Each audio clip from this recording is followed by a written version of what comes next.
My name is Tommy Ponder. I'm one of the physical therapists at the hospital, and I'm board certified in orthopedic physical therapy. So orthopedic type injuries, that's my specialty.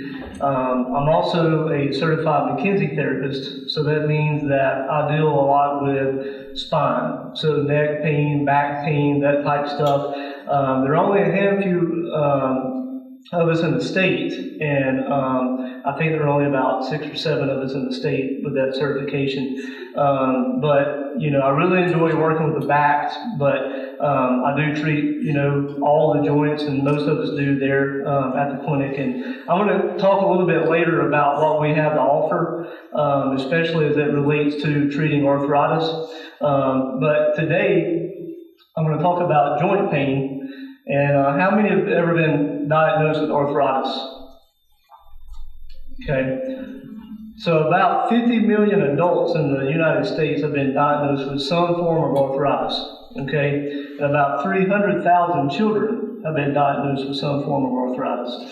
And a lot of that is more of a juvenile type rheumatoid arthritis for the children, but there are many different forms of arthritis, and they all present in different ways. So actually making a diagnosis of arthritis sometimes is difficult, especially trying to figure out exactly which kind, okay? But most of the arthritis that we see is more of a wear and tear type arthritis, so more of an osteoarthritis. And over the course of time, with work and sports and stuff like that, as we age, our joints just wear out. And most of the time it's the cartilage in the joint that really starts to wear. And you might get a little bit swelling with that, some pain, but you're not going to notice a lot of redness and a lot of inflammation with that type of arthritis. You're just going to notice a lot of stiffness and difficult mobility.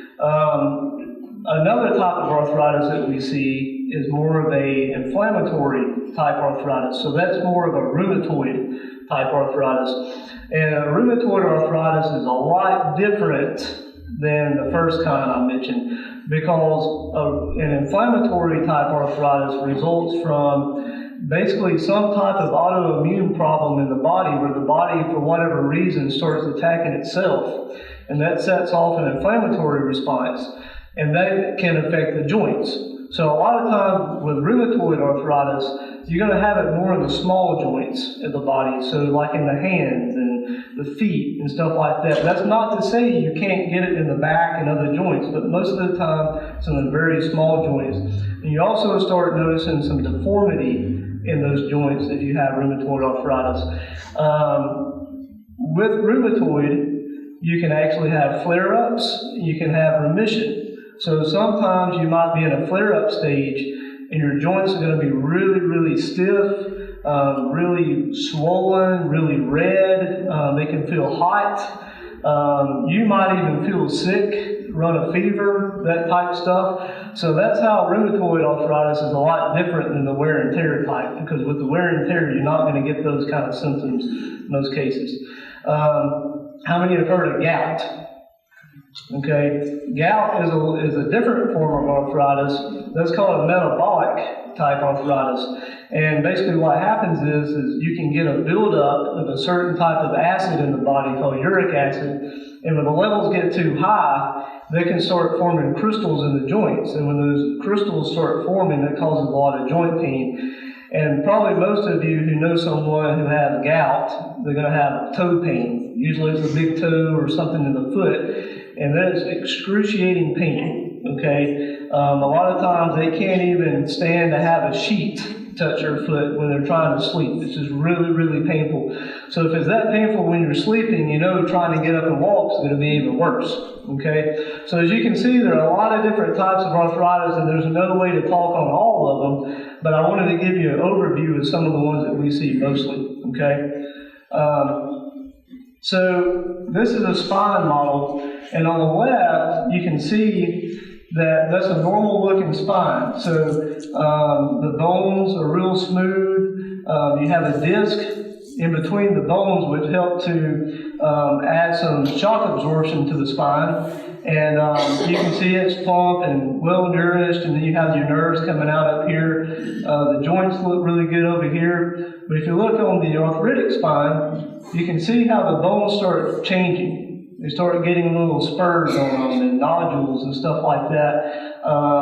The disc actually started going away, okay? And the disc is filled with water, okay? And as the aging process continues and we do a lot of wear and tear type of activity over the course of time, all that water in our disc starts going away, okay? And it's called degeneration. So we can actually lose the height of the disc. It starts shrinking down. And when that starts happening, you can see how you almost get a bone-on-bone type process there, okay? And that starts forming some more spurs.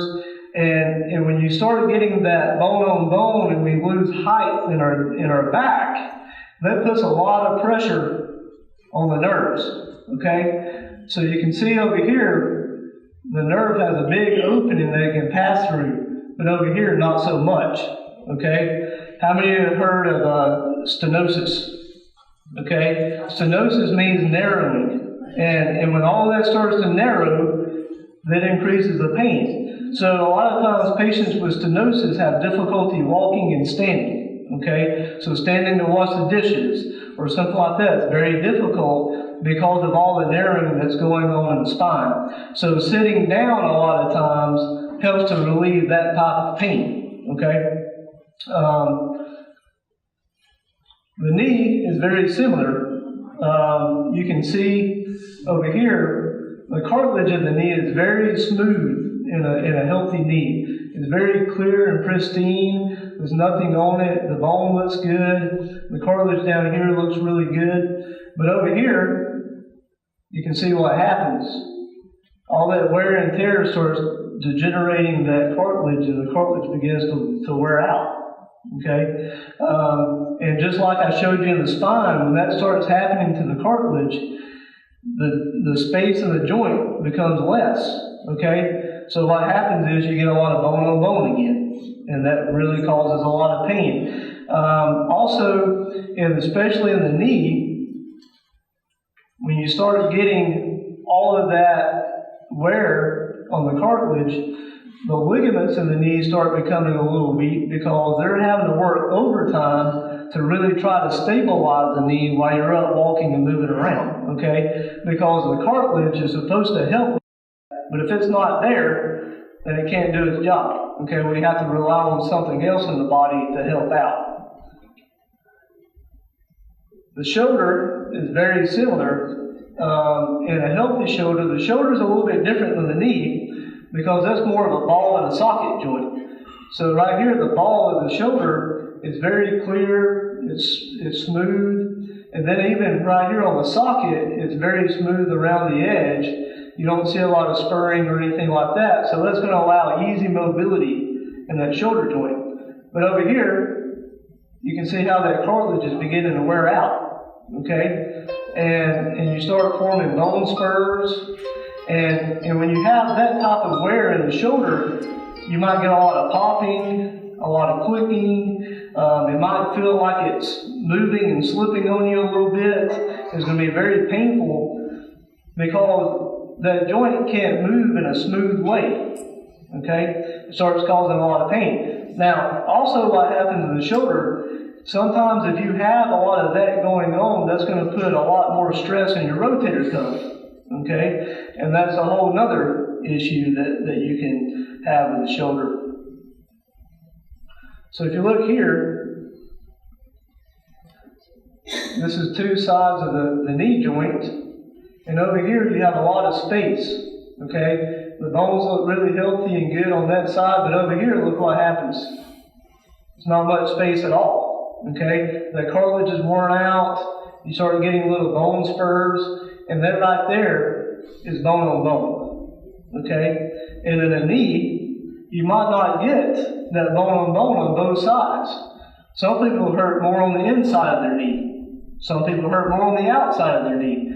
A lot of it depends on how your body is made and where you get more of your wear, but that's what an x-ray looks like of an arthritic knee.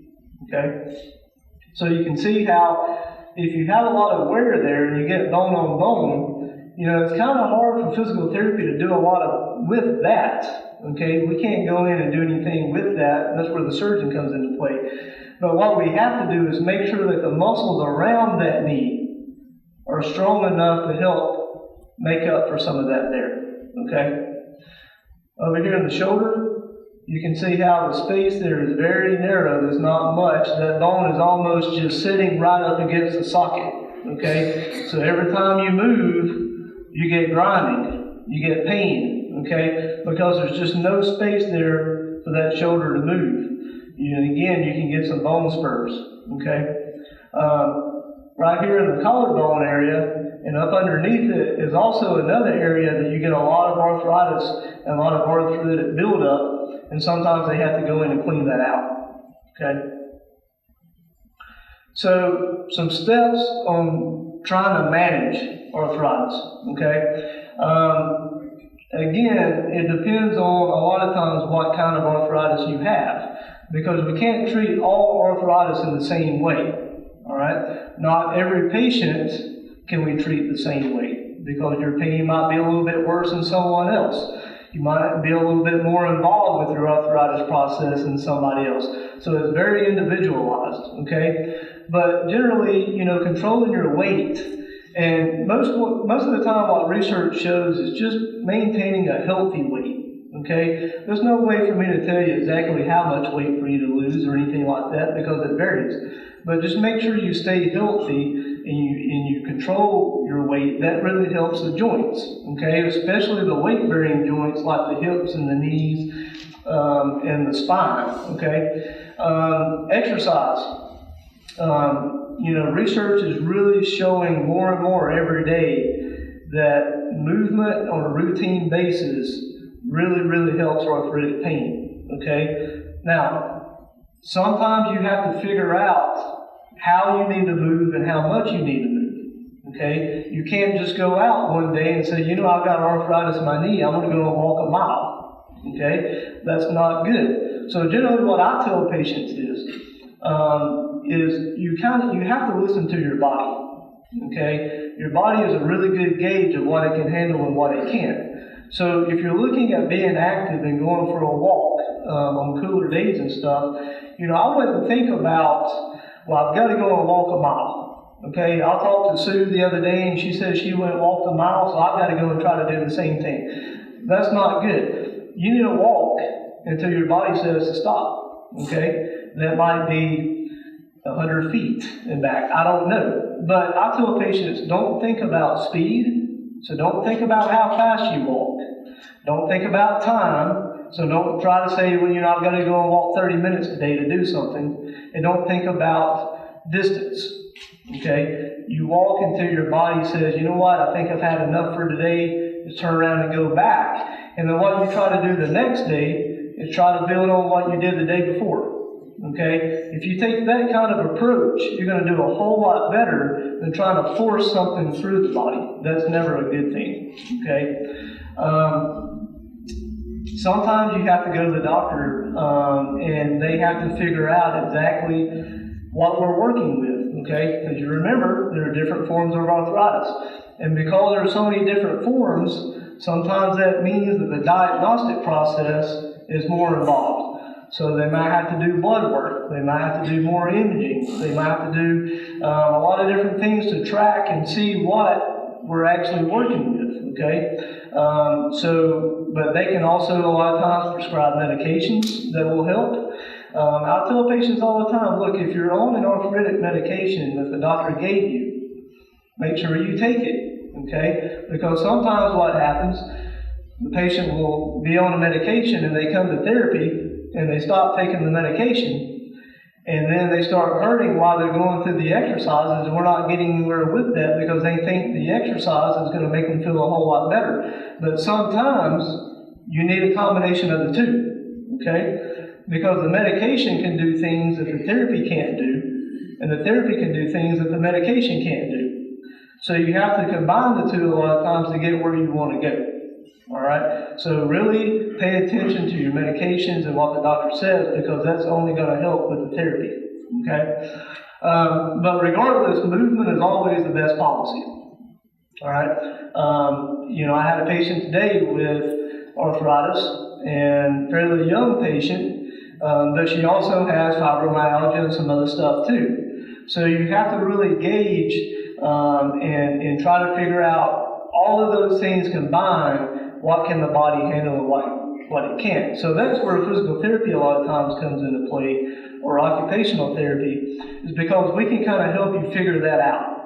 Okay? We can do a lot of testing. We can, see how strong your muscles are, especially certain muscles, because sometimes specific muscles are affected more than others. And we can kind of single that out and get you started on a really good program. And then we can gauge to see how your body responds to all of that, so that by the time you're done with physical therapy or occupational therapy, we can send you out on an individualized program, and then you can keep doing that on a daily basis, but you have a good understanding of what you can do and what you can't do. Okay?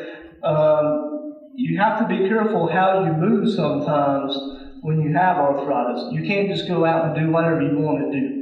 Okay, you have to really investigate it a little bit and make sure that what you're doing, your body's responding well to, and that's where we come into play. Now, I mentioned that with some of the arthritis, you get a lot of inflammation with it. Okay, well, at our clinic, we're a very comprehensive clinic. We offer a lot of different services, but we actually have equipment and treatments that we can use to help with that inflammation. Okay, so sometimes before we even think about giving patients an exercise, we have to control that pain and inflammation first. All right, so that might mean ultrasound, that might mean electrical stimulation, ice, heat, some type of anti-inflammatory treatment. We have a lot of different things that we can use to kind of prepare the body so that we can begin some exercise. Okay, but we don't like to throw exercise at someone until the body is ready.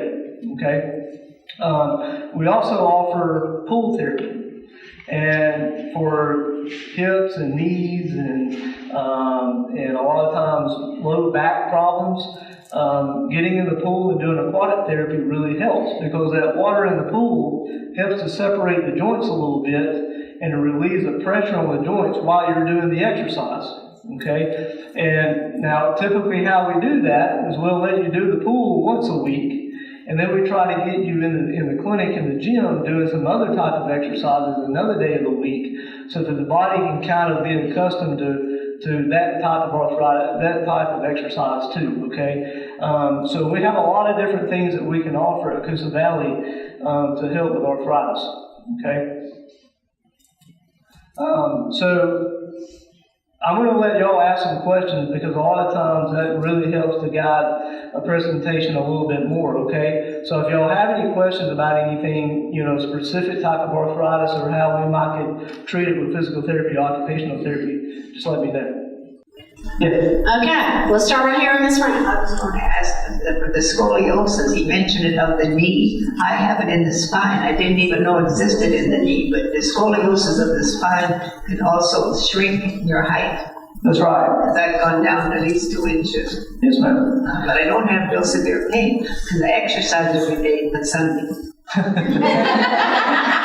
Well, and you are our role model. And I come hang out with you. Well, I think you brought up a good point, because, a lot of times what we see on an image, like on an x-ray or something, an x-ray and MRI is really good about showing you what's there, but sometimes it's not great about showing if what's there is the source of the problem, okay? But, with the scoliosis and stuff like that, you do get changes, like I mentioned up here, which can cause pain, but I really think that what's helping you a lot is that you're staying mobile and active, and that really helps, okay? Scoliosis, spinal stenosis, tendinitis, some tendinosis. All the itises. All the itises. Yeah. That's so famous. Good. Thank you. Is there anything that can be done for the stiffness and pain of ankylosing spondylitis? Well, that's difficult to treat, okay? And a lot of times with that, you might get some flare-ups, and sometimes it is a little bit worse than others.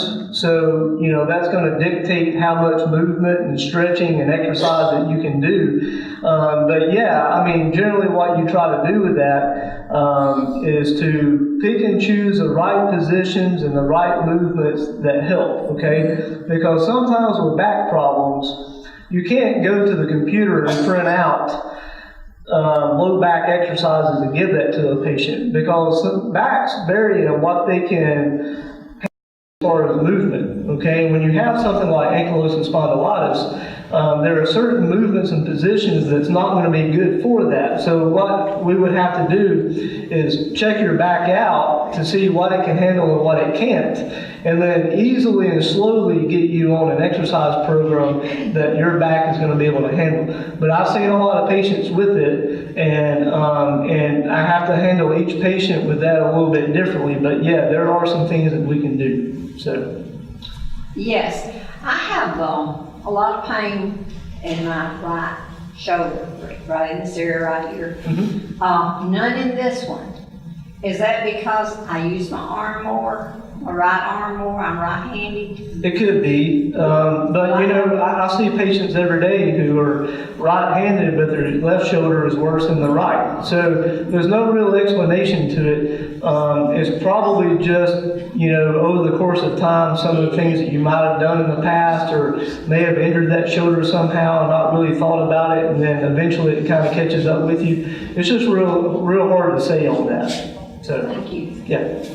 I have had a time when I couldn't go up a step, couldn't go down a step. It's diagnosed as spinal stenosis. Yes, ma'am. Yeah, Mm-hmm. and so I went through the therapy, and then he gave me a plan to follow, and like you don't ride further than about 40 miles and get out and walk. Right. Mm-hmm. So what was causing the hip and the legs it wasn't the legs, it's in the hips. In the hip. Go up the steps.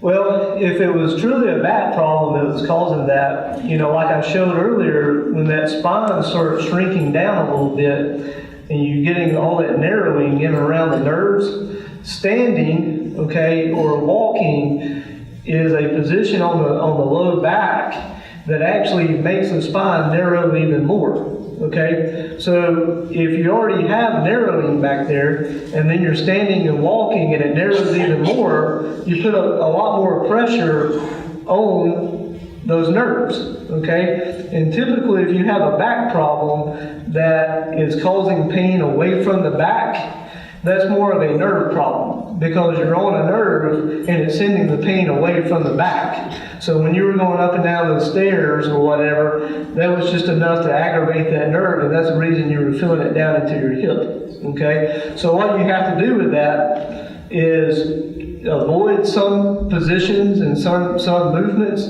If you don't completely avoid them, you have to limit what you do with them to help take some pressure off that nerve that's always being irritated. So. Okay. I know that one of the things that I've been taught to do is to make sure that she talked about not riding for 40 miles in a train, is to take breaks no matter what you're doing. Vary what you're doing. Yeah. So if you're going to do housework, you don't do housework for 3 hours. That's right. You just do a little bit, take a break, change position. That's right. And you go back and do, and it gives you a lot more stamina. Well, and that's basically called activity modification, okay? So, we talk about that a lot in therapy. We try to show patients and teach patients how to modify what they do and how they do it, okay? So you're exactly right. You might not be able to vacuum the floor in your living room all at one time, okay? You might have to do half, and then sit down and take a break, and then go back and finish the other half. You might not be able to wash dishes and cook all at the same time. You might have to take a break, okay? A lot of times standing in one spot is very bad for an arthritic back, okay? So if you're standing in one spot, like at your sink washing dishes or something, you might have to prop one foot up on a stool. Okay, some patients even open their cabinet door and prop their foot up in their cabinet, but what that does is it rotates the spine a little bit and it takes pressure off of the low back, and it allows you to stand in one spot a little bit longer. Okay, bending down. All right, a lot of research shows that the average person bends 2,500 times a day. Wow. All right, that's a lot of bending. And if you think about your back as a piece of copper wire, if you bend, that copper wire, what eventually happens? It breaks, okay? I'm not saying your back is going to break, but something's going to give eventually. So I tell patients a lot of times, if you have to bend down a lot, don't stand and bend down. Sit down in a chair and then bend down to the floor, okay? That takes a lot less travel away from your back, and it also helps protect your disc and your ligaments a lot in your back. I want to know how far down on the humerus you call a shoulder break. I broke my shoulder, and I didn't know the second visit that it was shoulder. I thought it was just a bone. Well, most of the time when they're talking about the shoulder joint, they're talking about the ball and the socket, okay, and everything around that. But, the upper part of your humerus bone there, the big bone in your arm, is considered your shoulder because that's the part that the ball is on. And if it's up high enough, the break's up high enough, then that can be considered your shoulder. Well, I tell you one thing, it really does hurt. It does. Therapist works. Okay, I've got a question, Tommy. We talked a little bit about your water program, and sometimes people think they've got to go to the big pool, but that's not really what you're referring to. We do have a piece of equipment at Coosa Valley Rehab that you can get into, and I think it might be good, because I know a lot of you have asked me about that before, to talk a little bit more about that piece of equipment and what that does and how we can help you with water therapy, because if you've never been to our gym, you don't know that that's there. And so I know it's a great piece of equipment that we have, and I'd like for you to speak to it in just a minute so people will know it's there. Yeah, it's called an aquasizer, and it's not a big pool. It's basically a two-part machine. One it has water in it. The other part is the part that you get into. There's a door on it, and you can actually step into it. And then when we turn it on, that part that you're standing in fills up with water. Okay, and it comes up to about this height here. We can stop at any point in time, but we try to get most of your body in the water because that's where you get the buoyancy and all that separation of the joints. That you're actually in more water. But inside that, there's a seat that you can sit down on, and you can do like seated exercises and kick-ups and stuff like that if you're getting tired. It also has a treadmill in it. So you can actually walk on an underwater treadmill, which really helps. But while you're walking on that treadmill, it's different than walking on a normal treadmill because it's actually taking pressure off your joints being in the water. Okay. You can also do a lot of standing exercises while you're in the water. So you can do side kicks and